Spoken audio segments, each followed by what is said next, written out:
Undisturbed soil stays in place because opposing horizontal and vertical forces are evenly balanced. When you dig an excavation, you are removing soil that provides the horizontal support.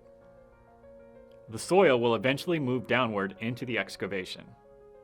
The longer the excavation face remains unsupported, the more likely it is to collapse. Bulging occurs when the side of the excavation presses outward. Sliding is the collapse of the bottom of the wall into the excavation. Toppling occurs when the top of the excavation wall collapses inward. When the worst happens, your first instinct can be to jump in to help. This can be a fatal mistake. Entering a hazard area to rescue a coworker can often be more dangerous than the accident itself. I know how hard it can be to watch a coworker in danger. When I was chief machinery operator on the USS Carl Vinson, I had a watchstander of mine call in a jet fuel transfer manifold rupture. We were in the Persian Gulf in support of the Iraq War. Since we were in a combat zone, condition Mine Zebra was set. This required the closure of all watertight hatches. The space he was in was sealed, and I couldn't let him out.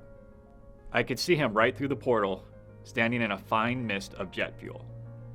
There was hot work in progress in an adjacent space, and if I had opened that door, I would have exposed the jet fuel to an ignition source, and it would have killed us both.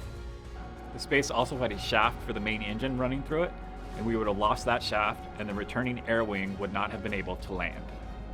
I called away for the Gold Eagle Flying Squad, which was the rescue team.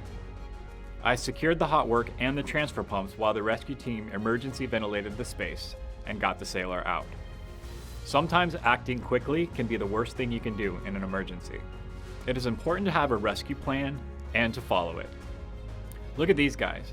They are desperately trying to help a trapped coworker.